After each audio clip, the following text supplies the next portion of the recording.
Tale of the Beast Hunter was recently introduced as a free content download from Creations for Fallout 4, but strangely not introduced as part of the Creations bundle.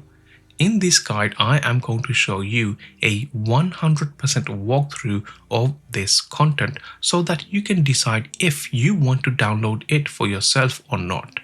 As part of this guide, I am going to show you the locations to all 7 holotapes, how to get the unique outfit and helmet, as well as the unique weapon and a boxing glove, a new player home, and lastly also show you how to gain access to a hidden quest that you can activate towards the end of the DLC to upgrade your armor. Hi, I'm Mo and I'm trapped in Fallout. In order to start this quest, you will need to make your way to the Nahant Sheriff's Department, which is just southwest of Croup Manor. Once you make it to the general area, just locate the red rocket so you have an anchor point. From here, go east and you should end up going through this gate, and as you do that, if you then look to your right, you should see this building and you will need to enter this building, which is called the Beast Hunter's Hideout. Once inside, you will notice that there are a number of bodies all around, and you will also notice a number of booby traps, and I'll try my best to tell you where each one of these are. So the first one will be right here. As soon as you enter, you will need to obviously deactivate it, and once you've done that, deactivate this ham radio, and that should progress the quest along. Down here on this floor, I'll leave it up to you to sort of explore for a bit, but there are some general goods over here. We need to actually make our way upstairs. Now, as you do that, there's going to be a makeshift bomb right over here, and then almost hidden, camouflaged into the stairs, is another handmade tripwire. As you deactivate that, you will find again another bomb, and I think there were some grenades hanging just over the ceiling over here, which you can grab. Now, as you make your way to the top, when you open this door, on the floor should be another tripwire. And then as you go inside, I think the final trap is right over here, which is again another tripwire. With this, you should have deactivated all of the traps inside this house. Now, when you are inside, you will find the first holotape right over here titled Beast Hunter's Log Number 1. Go ahead and play this tape. When listening to it, you find that the Beast Hunter played a role at Hoover Dam, a location from Fallout New Vegas. He goes on to say how he lost his friend in battle and ultimately left the NCR, a faction he left due to how fallen comrades were treated.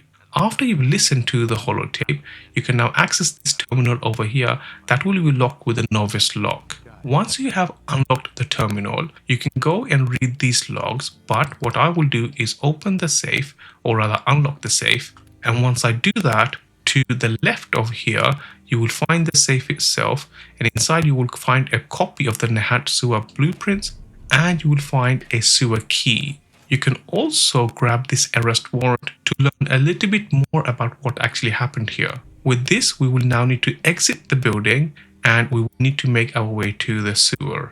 As you exit the building, you will need to go back east, or rather west, back through the gates that you came through.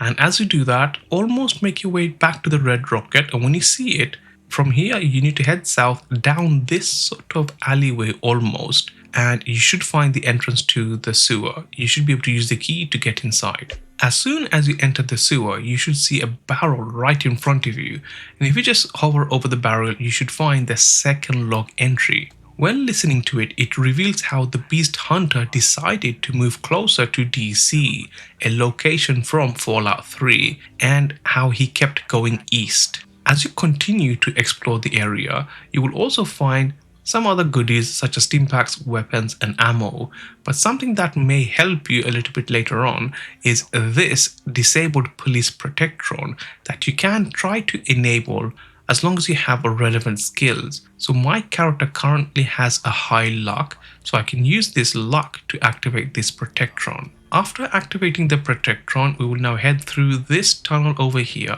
and you will find a couple of interesting things, such as this hatched deathclaw egg, or cracked deathclaw egg rather. But as you continue down this area, you will find yourself in, let's call this our first big room. When you get to this room, if you look to your southwest, you should see a door right over there. And if we go through this door, inside here, we should find the third log entry, which we can play. When listening to this, it reveals how the beast hunter finally made it to the plains and started to fit in by taking down some local odd creatures there, showing a little bit of semblance of how he basically made his way more towards the Fallout 3 or slash Fallout 4 areas and leaving the areas of Fallout New Vegas. Now, while we are here, it would be in your interest to take this Deathclaw hide and to take this Deathclaw hand for basically resources that may come in handy later on.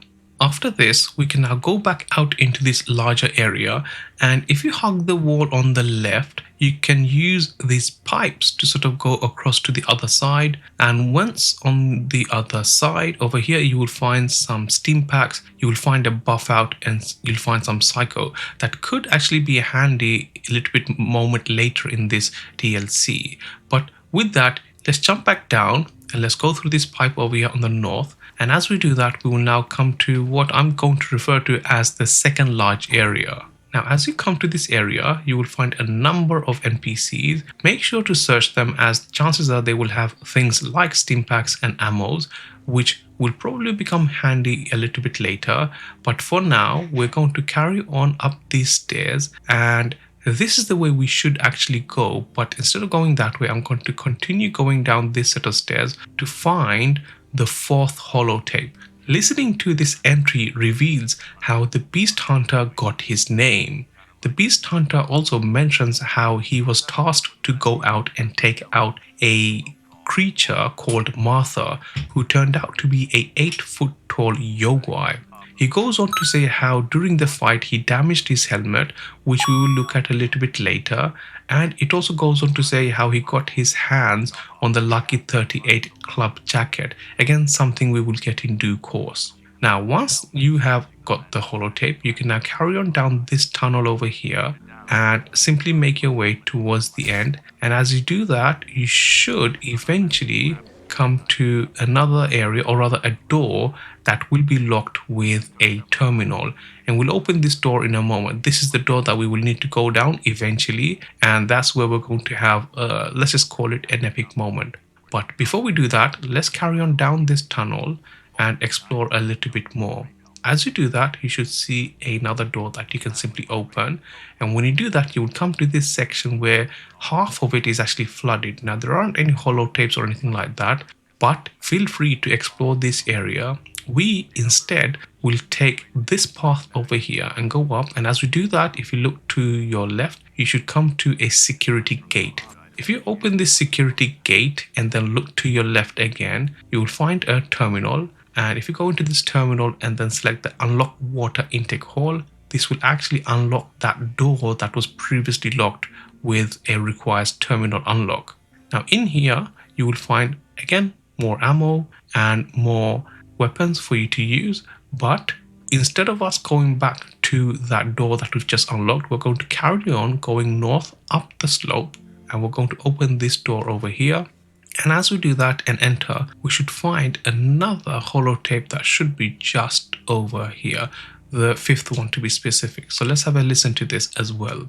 When listening to the fifth holotape, it reveals that the Beast Hunter has now been promoted to hunting down Deathclaws. It also says that had he gone south instead, he would have ended up in Appalachia, a reference to Fallout 76. It then finishes off by saying how the Beast Hunter heads to Boston, i.e. Fallout 4. In the same room, there is also an advanced locked terminal right over here that if you unlock, you can then gain access to this Protectron, effectively activating a second Protectron, and you can also unlock this save. Now, there aren't any meaningful items here as part of the quest, but you can unlock them again for some further goods, ammo, weapons, etc.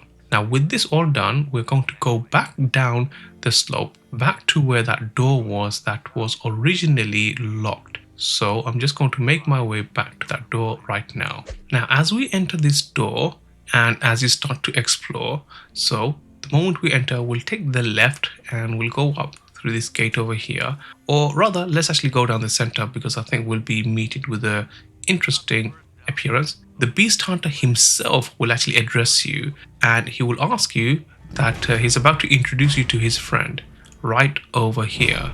Now this will probably be a little bit reminiscent of when you first went to Concord, so let me try and take him out. So I have taken him out with a single shot. This is the rifle that was given as part of the Creations bundle. But anyway, once you take out the Deathclaw, the Beast Hunter himself will make an appearance, and the first thing he will do is throw a flash grenade towards you. Now he also seems to be using a stealth boy, so he will be invisible at times. So again, let me try and take him out. It's right over there, and with that I've taken him out as well. So before anything else, let's quickly search the Deathclaw. So on the Deathclaw, there aren't any notable items that you would need to take, but if we shift our attention to the Beast Hunter, on him you will find some flashbang grenades, you will find the Marksman Judge, which is a unique weapon, and we'll talk about this a little bit later. You will also find the Nahant Sua's terminal password, which we will need in a moment, and you will also find his outfit and the helmet.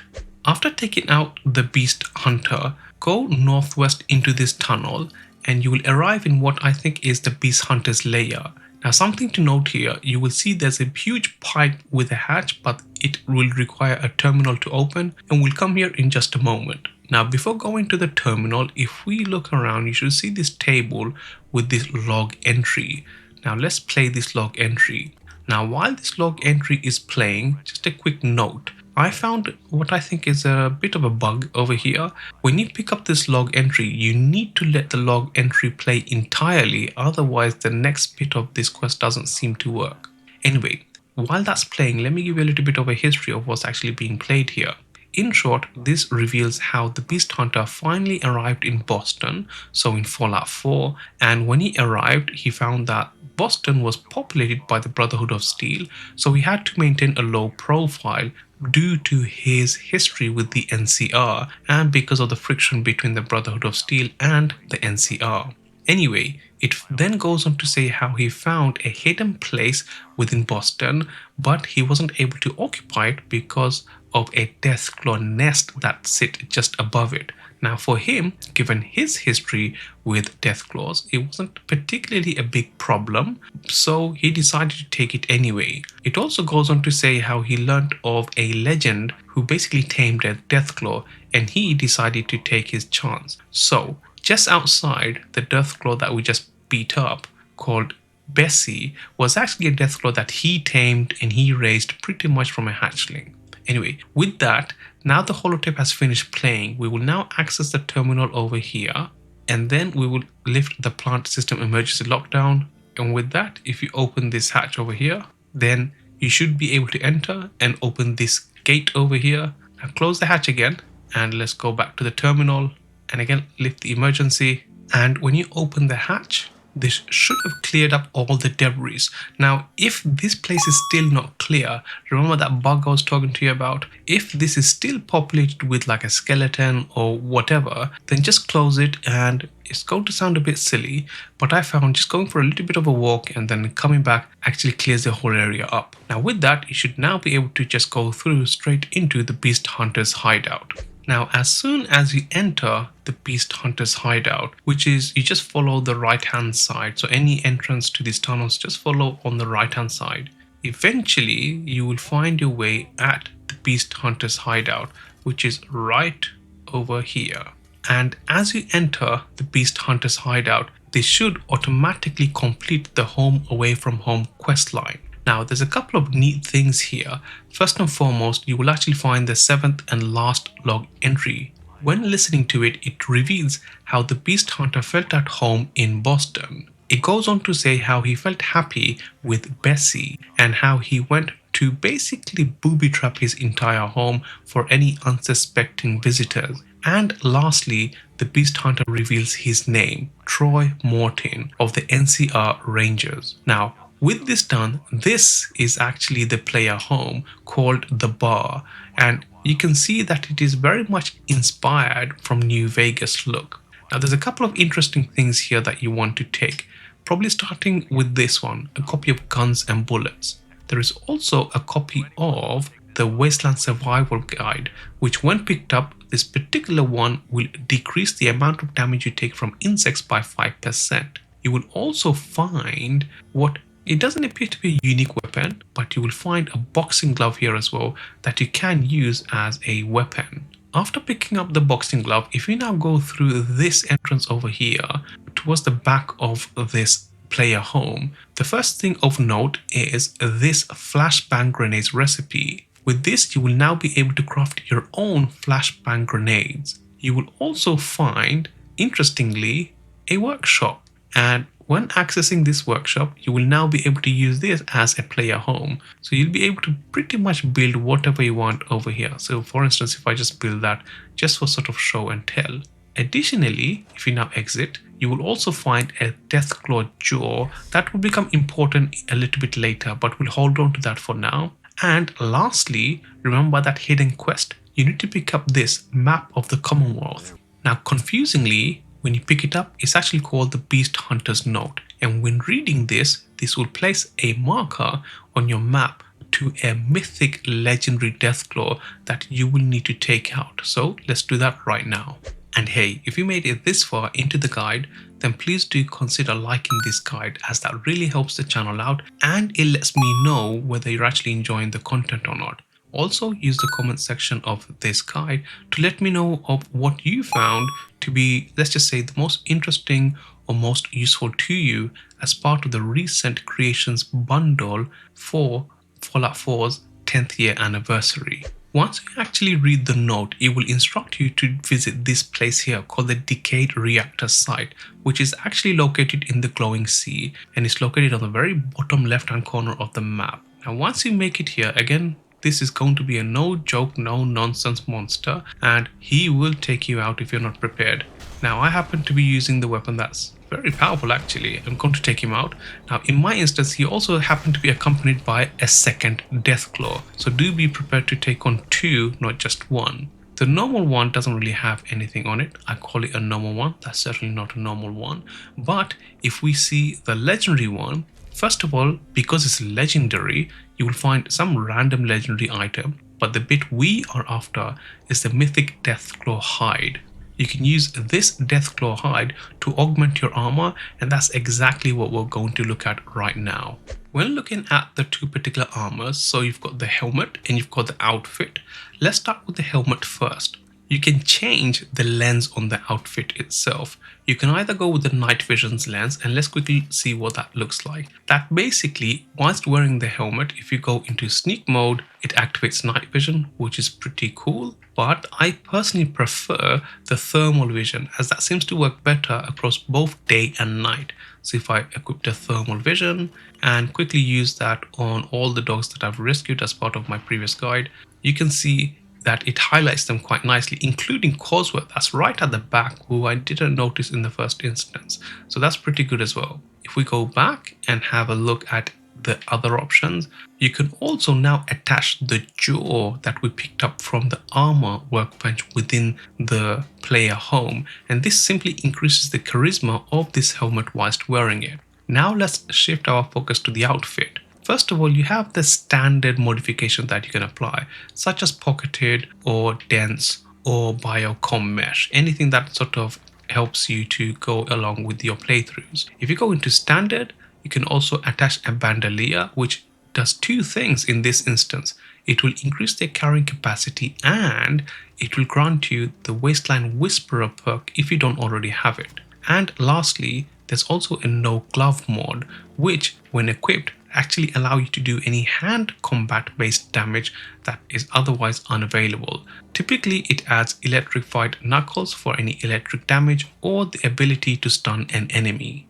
Now let's have a look at the two weapons that we have gained, starting with the boxing glove. So this basically acts like a pair of knuckles, although you only actually get the single boxing glove, you don't get two, which is a bit of a shame. You can attach spikes, which does better damage and does armor piercing damage, or you can do the same thing for superior damage by attaching puncturing, or you can lead line it to increase the chance of crippling an enemy and doing extra limb damage. Now, if we take a look at the big gun that we got, which was called the Marksman Judge, again, for the most part, it is standard modifications like other ballistic weapons, such as the receiver, the barrel, and the stock, and so on. Interestingly, you can also add a suppressor, taking advantage from all those sneak-based damages. Now, the nice bit is this last modification here that I didn't really mention. As you pick up these holotapes, the 7 holotapes that we picked up in this guide, you will also pick up these 4 cards that you can then use to attach to this weapon, each that has a different effect. For instance, if you go with the clubs, then it adds a small knockback chance, or if you go with diamonds, you increase your chance of landing critical shots and critical damage, or if you go with hearts, you have a chance of healing your own damage, or if you go with spades, this will increase your luck by 2 and also has a chance to refill your action points when landing a critical hit. Now let's take a quick look at the armor. We can see that it has been augmented with a number of bish bosh and random things, but that's what makes it look really cool. We can see the damage on the helmet from one of the logs. We can see the Deathclaw hide being applied to the base NCR Ranger armor, and we can also see the Lucky 38 Casino jacket also being placed on there. And if we take a look at the back of the armor, again we can see damage to it over time by the Deathclaw. We can see elements of the Deathclaw itself and the Lucky 38 Casino jacket and the damage that was dealt to the helmet by the Yogwai. Now let's take a look at the weapon itself.